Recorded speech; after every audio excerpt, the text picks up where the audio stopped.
Olá pessoal, tudo bem? Essa semana nós veremos um pouco sobre o desenvolvimento da personalidade. Nós somos o grupo 6, grupo composto por Elizabeth, Euler, Gabriela, Luan, Milena, Matheus Gomes, Nájila, Rickson, Vanessa da Silva e Vanessa Pereira. Mas o que é esse tal desenvolvimento da personalidade? Bom, quando nós falamos em personalidade, estamos abrangendo toda uma conceituação que diz sobre uma visão única e individual de cada ser humano. Estamos falando de todo o universo em cada pessoa. É o conjunto de características psicológicas que determinam o seu pensar, o seu agir, o seu sentir. Então, sua formação ela é dotada de uma grande complexidade e um processo gradual único.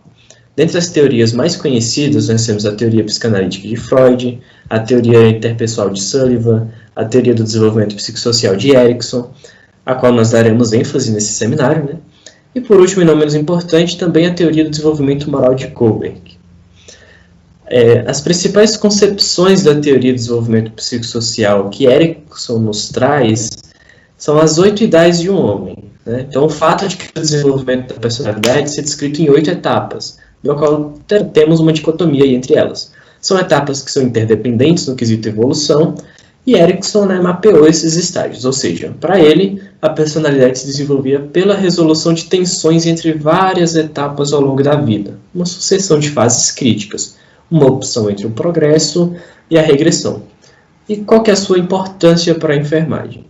Bom, ela serve para dar sentido ao cuidar, para nortear o sentido do cuidar, propiciando aí um olhar psicanalítico sobre o paciente e suas necessidades, possibilitando também uma maior atenção do papel dos fatores psicossociais na saúde e na doença, na etiologia e no prognóstico.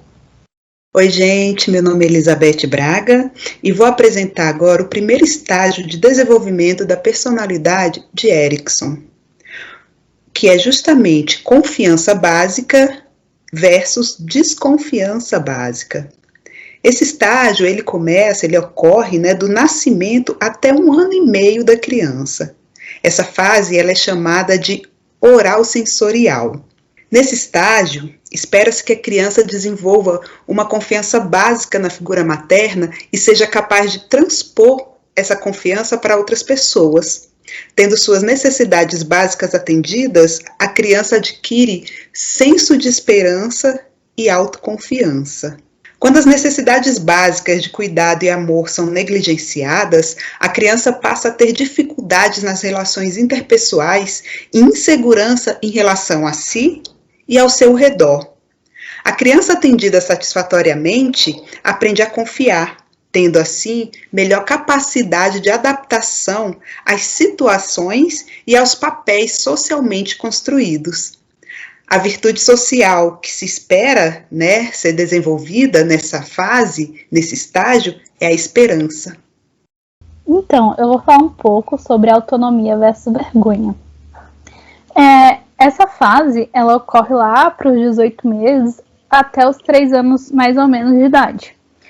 E nessa segunda fase, a criança ela começa a assumir um papel bem importante, na autonomia, que é um exemplo, se deslocar de um lugar para o outro. Então, passa a surgir uma sensação de independência. Outro exemplo é quando a criança consegue sozinha ir ao banheiro. E ir ao banheiro pode trazer um sentimento para aquela criança de controle, Ela vai despertar uma confiança. Um certo grau de controle sobre o próprio corpo, que faz com que a autonomia cresça. Então, isso é uma fase muito importante.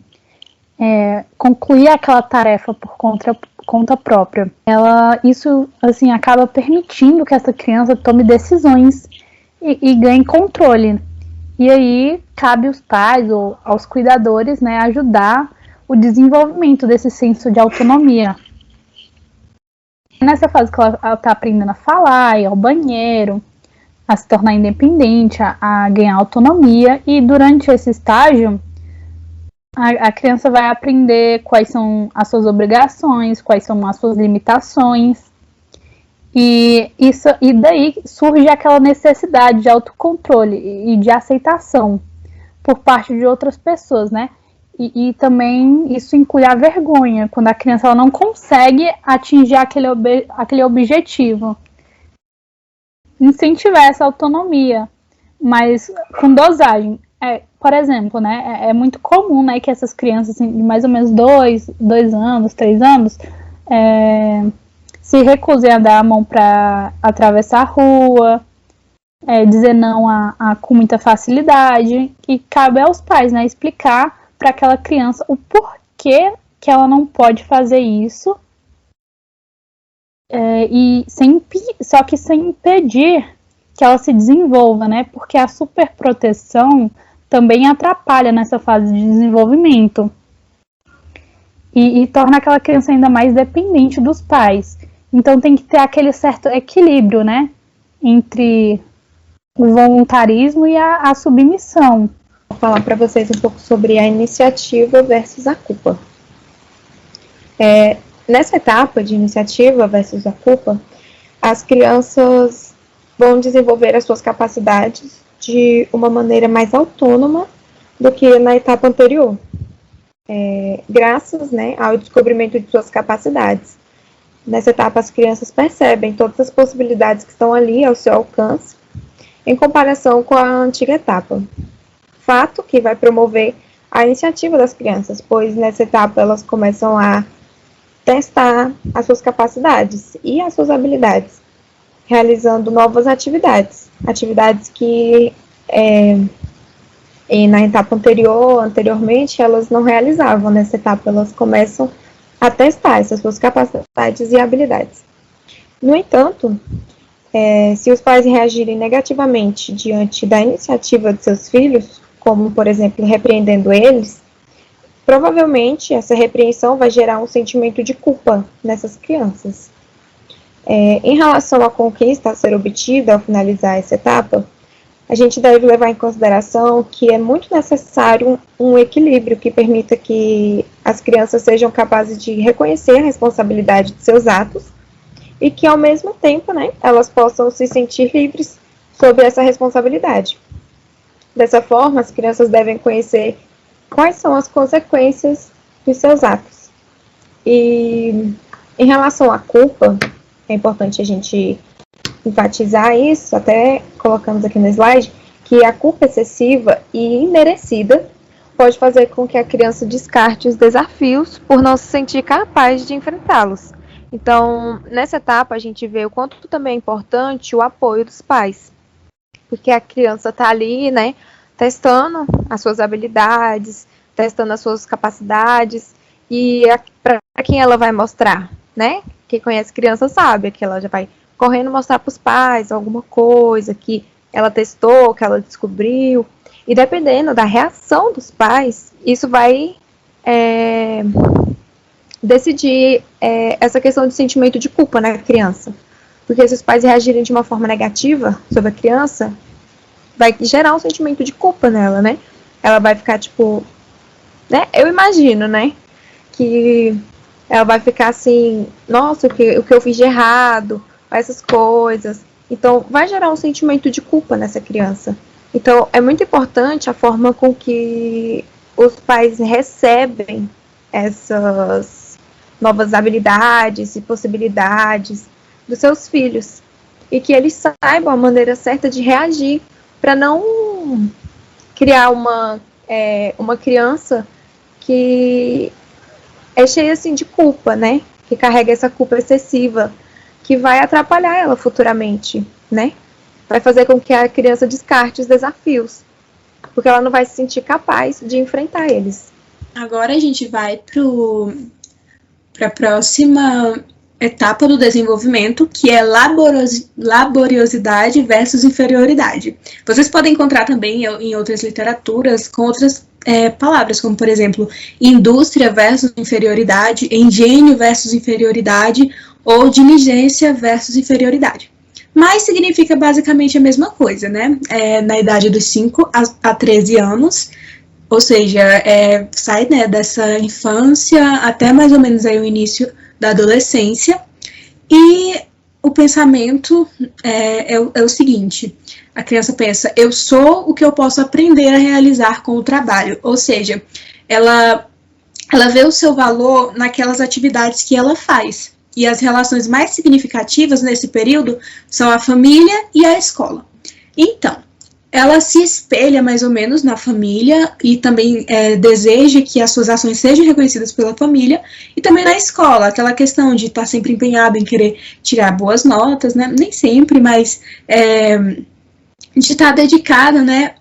O seu foco é aquele, né? Porque ela imagina que começa a pensar o que ela quer ser quando crescer, então é nessa fase mais ou menos que começa o pensamento, né, da profissão. Inclusive, vocês podem até lembrar, eu acredito, eu me lembro que foi nessa fase que comecei a pensar que profissão querer seguir, e é muito importante o incentivo dos pais para que essas crianças elas tenham autoestima e sentimento de responsabilidade também, decorrente do seu trabalho. Ou seja, há essa necessidade tanto do incentivo e elogio, muitas vezes, quando ela realizar alguma tarefa, e para que ela se sinta valorizada e seja incentivada a desenvolver esse sentimento de responsabilidade. Ao mesmo tempo que também tem que tomar cuidado para não exigir demais e ela acabar se sentindo inferior pelo fato de tudo que ela fizer não ser suficiente. Ou o contrário, também se os pais não ligam muito para aquilo que ela faz, pode ser que a criança sinta que não tem nenhuma significância, né, naquilo, não é reconhecido nada que ela faz, então isso pode levar também à regressão para fases anteriores de desenvolvimento, que é aquelas fases mais de fantasia, né, que foram vistas anteriormente. Ou a inércia, ou seja, ela estagna no desenvolvimento e aí ela vai ter complicações, né, no seu desenvolvimento das fases posteriores. Inclusive, por isso que eu coloquei essa imagem, que a gente pode ver aí uma mãe auxiliando uma criança, né, e a gente remete muito a essa ideia que a gente está vivendo agora, do ensino à distância. Então, nesse momento do ensino à distância, se a gente falou que as relações mais significativas são família e escola, a escola, praticamente, a criança não está convivendo presencialmente com isso. Então, os pais, eles precisam estar atuando diretamente para auxiliar os seus filhos, para que esse não seja muito deficiente esse processo, já que agora elas passam mais tempo só com a família. Então, a família ela tem que incentivar muito para que o seu conhecimento seja adequado, né? Mas também a relação que ela tenha com a escola seja uma relação boa e ela não seja prejudicada nessa fase do desenvolvimento. Saudações, me chamo Euler Fernandes Lopes e vou explanar acerca do tópico pesquisa da identidade versus difusão da identidade. Vale ressaltar, entretanto, neste primeiro momento, que para Erikson, cada etapa se constitui de uma dicotomia na qual nós devemos procurar um equilíbrio entre os opostos. Neste contexto, a relação conflitante na qual o indivíduo se depara nessa etapa, que vai entre 13 a 21 anos, é de descobrir quem é, ou seja, encontrar a si mesmo. Essa etapa pode ser caracterizada, de certa forma, como o final da adolescência. Nessa etapa, a pessoa, o indivíduo, o jovem, ele é instigado, ele é levado a experimentar e explorar ações e horizontes outrora desconhecidos. O indivíduo também busca obter uma interdependência na sociedade. Dessa forma, é comum que vários aspectos, como o papel social, a ideologia, a preferência sexual, a independência, as aceitações, sejam postos em xeque e comecem a ser questionados, revisados ou até mesmo mudados. Assim, devido a esses fatores, o adolescente ele é passível de vivenciar inseguranças, ter dúvidas sobre os papéis sociais, duvidar da preferência sexual, questionar aspectos da independência e de adesão a grupos, experimentar dúvidas ideológicas e de valores. Nessa etapa ainda, o jovem ele busca criar uma relação íntima e duradoura com membros de ambos os sexos. Um aspecto que é bem da verdade e não pode ser deixado de lado por ser extremamente importante é o que diz respeito ao papel dos pais. Os pais devem estar disponíveis para dar apoio quando necessário, obviamente, mas devem liberar gradualmente o indivíduo numa tentativa de encorajar e desenvolver o sentimento de independência.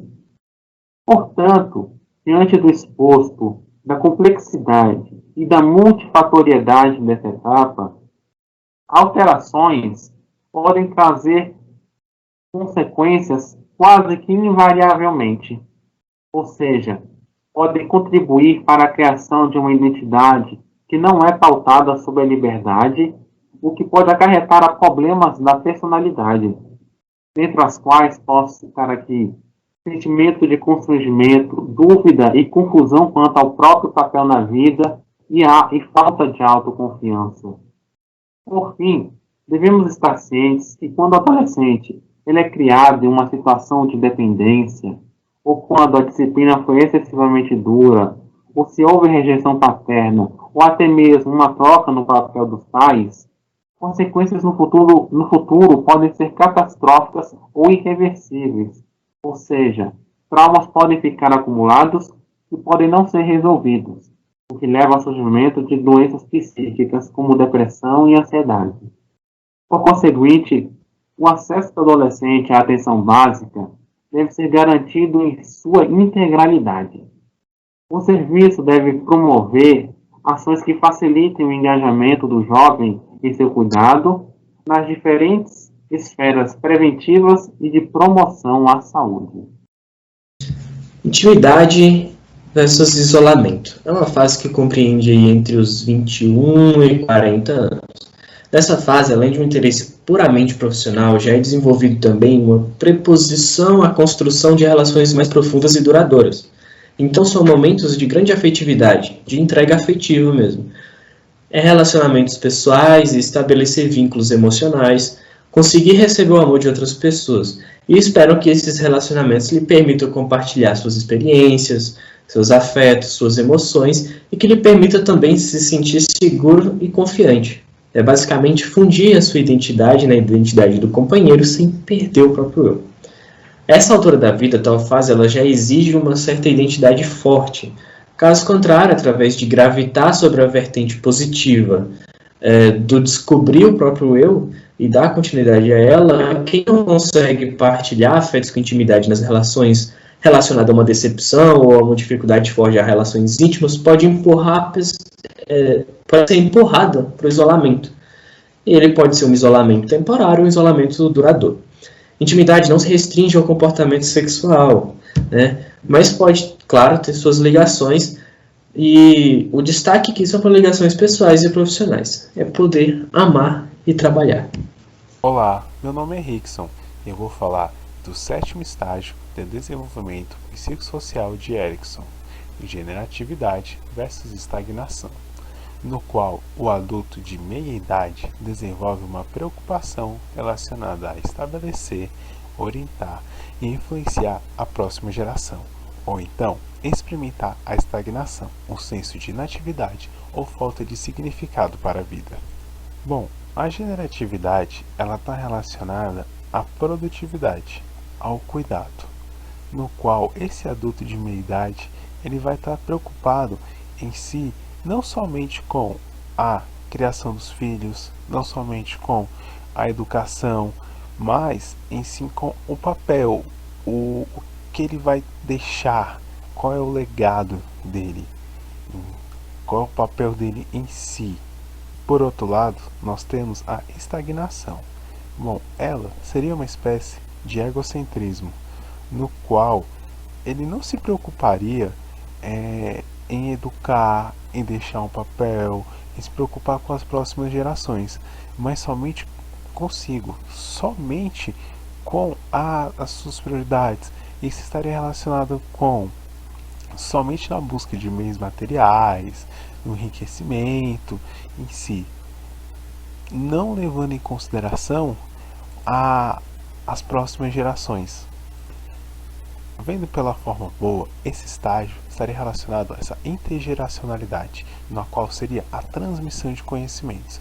Agora, vendo de uma forma ruim, poderia gerar uma espécie de autoritarismo com as outras gerações. Bom, contrapondo ao cuidado das próximas gerações. e vale ressaltar que esse é o estágio mais longo dentre todos os psicossociais de Erikson. Agora vamos abordar a última etapa do desenvolvimento da personalidade, segundo Erikson, que é a etapa de 60 anos até a morte. Essa fase é marcada ou pela integridade ou pelo desespero. De maneira geral, a integridade expressa um sentimento de realização em relação à vida, ao passo que o desespero manifesta um sentimento de angústia e, sobretudo, um anseio por uma segunda chance de vida. Dessa forma, a integridade é caracterizada pela reflexão, então o indivíduo reflete sobre sua trajetória, aceitação, tanto dos erros quanto dos acertos, potencialização de sentimentos, como é o caso da felicidade, e a redução do medo da morte. Em contrapartida, a não aceitação dessa etapa vai caracterizar em desespero, que é marcada pelo sentimento de desprezo por si próprio em relação à sua vida, manifestação de raiva, depressão e solidão, anseio por uma segunda chance de vida e o medo da morte. Então, dessa forma, nessa etapa do desespero, o indivíduo vai tanto almejar uma segunda chance de vida, como também ele pode chamar, entre aspas, a morte, uma vez que esse indivíduo é acometido por uma série de comorbidades, né, e pode acontecer esse processo. É válido ressaltar que os idosos se enquadram, sobretudo, nessa fase de desespero. Por isso que eles são considerados um grupo vulnerável e necessitam de uma assistência especializada. Dessa forma, nós, como futuros profissionais de enfermagem, podemos e devemos traçar diagnósticos e intervenções com o fim de melhorar o prognóstico desse paciente. Dessa forma, nesse slide trouxe um exemplo de diagnóstico de enfermagem, que se enquadra na condição de desespero, e podemos fazer até mesmo um link com a disciplina de processo de cuidar em enfermagem, que muitos de nós vimos no semestre passado. Dessa forma, o diagnóstico apresentado é ansiedade relacionada à morte, evidenciado por tristeza profunda. E podemos traçar algumas intervenções, como é o caso de estimular o paciente quanto ao relato de sua ansiedade. Esse relato, essa conversa com o paciente deve ser em um ambiente calmo, o enfermeiro deve evitar interrupções, deve manifestar interesse pelo relato do paciente. Outra intervenção é estabelecer relações de confiança com o paciente, que é essencial em qualquer consulta de enfermagem, né? E é válido ressaltar que esse estabelecimento de laço, esse estreitamento de laços, é essencial na prática de cuidados paliativos, que é tão recorrente em idosos.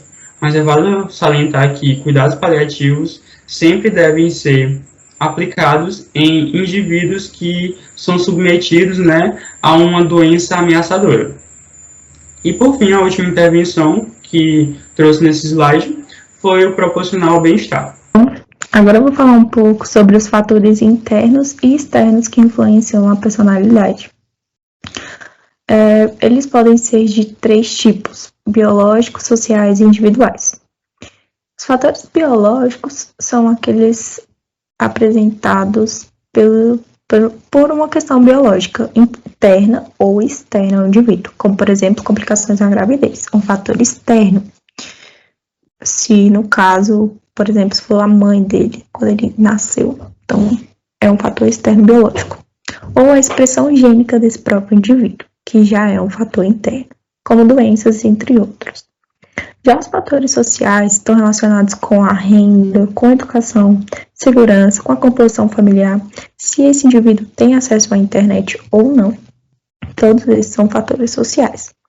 E os fatores individuais, que foi abordado por alguns autores, ele seria a junção do biológico com o social referente a um único indivíduo. Seria, por exemplo, o que torna ele único, que é proveniente somente dele. É muito importante a compreensão dos fatores que influenciam na compreensão de crises, sendo que a crise ela é fundamental no desenvolvimento da personalidade do indivíduo. Por exemplo, as crises podem ser de problemas no biológico, como, por exemplo, o aparecimento de uma doença crônica no indivíduo. Então, pode desenvolver algumas crises na vida dele, que pode, obviamente, né, levar à mudança da personalidade dessa pessoa. Assim como fatores sociais, como, por exemplo, uma crise financeira.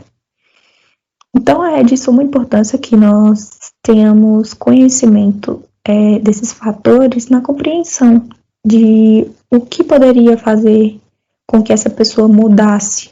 E isso pode ser tanto para o bem quanto o mal.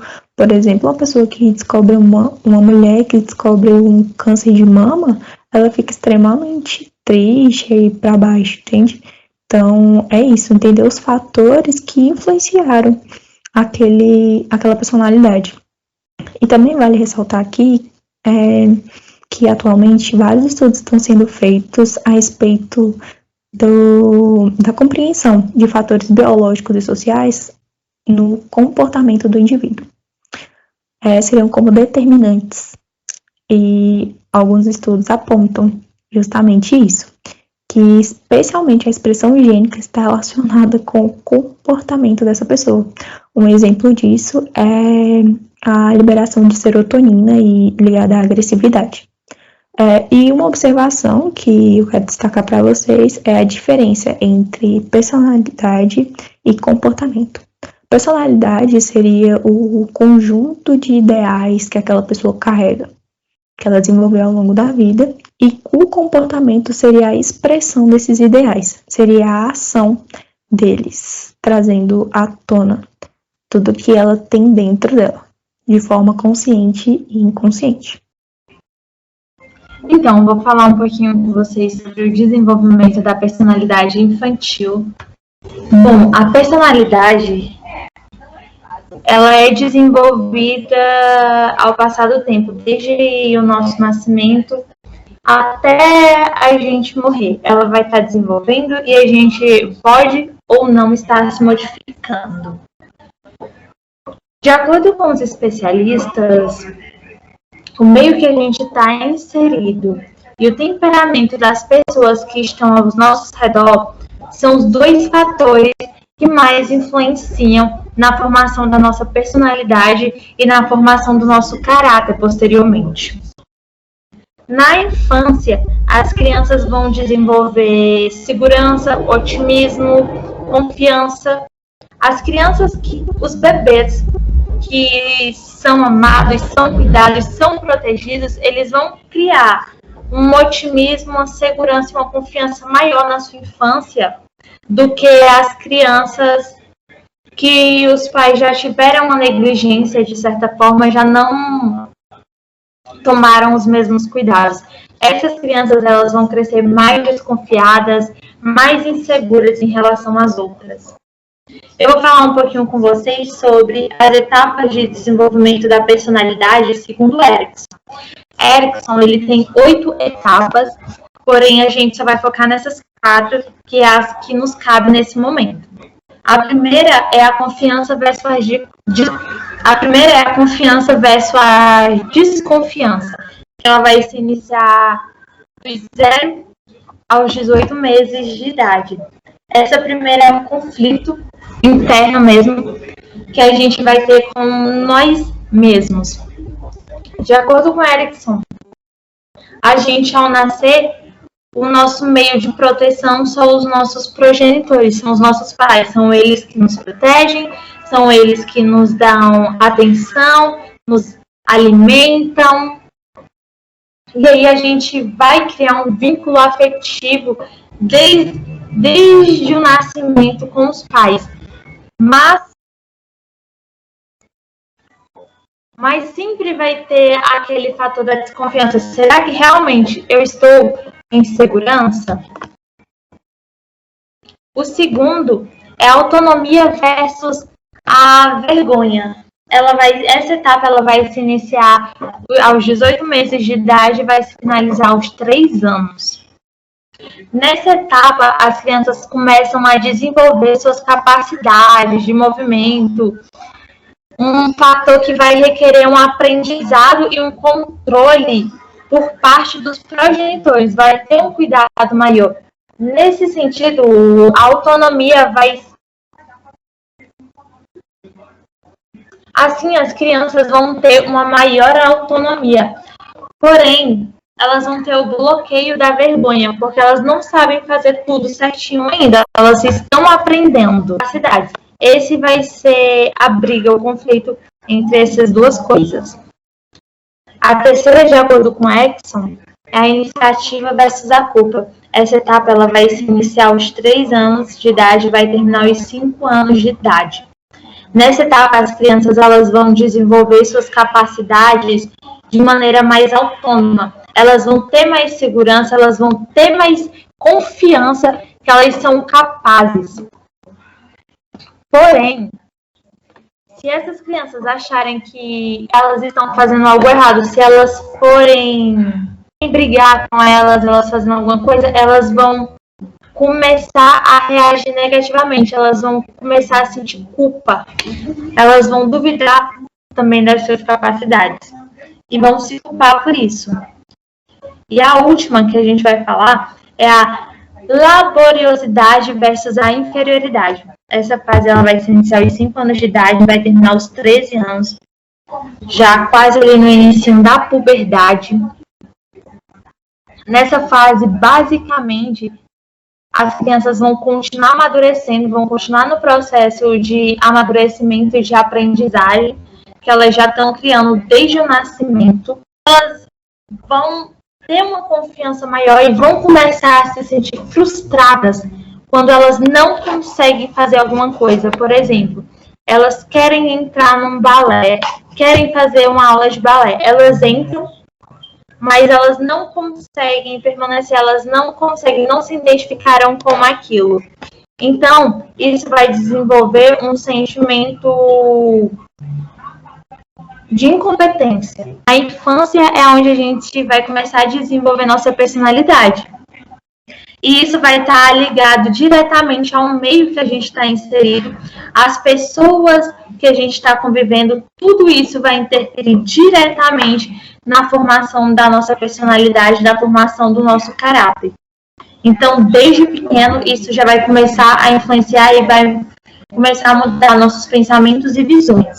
Para finalizar nosso trabalho, trouxemos exemplos de algumas obras relacionadas ao tema. A primeira é Teorias da Personalidade, que de maneira geral aborda inúmeras teorias relacionadas à personalidade, assim como pesquisas e aplicações à vida real.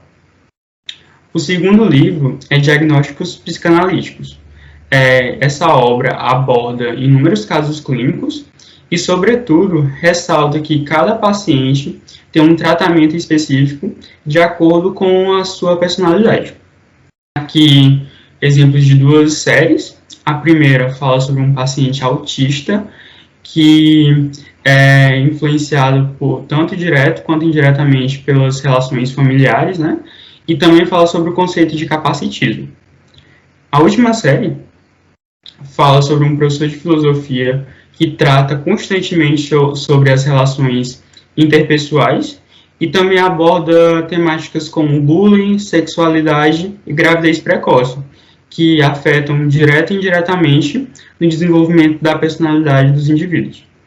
Trouxemos também como indicações a série americana New Amsterdã, uma série que trata da luta contra o sistema por um sistema de saúde que ofereça os serviços excepcionais sem distinções, mostra o sistema médico de um estado quebrado e traz dilemas da equipe tanto profissional quanto pessoal, e com destaque principalmente para a nossa disciplina com o Departamento de Psicologia e Psiquiatria do hospital, sob o comando do Dr. Ing Fromm, abordando muitos aspectos da personalidade humana, as alterações que podem vir a serem desenvolvidas e como uma abordagem humana holística deve ser realizada respeitando o caráter singular de cada paciente.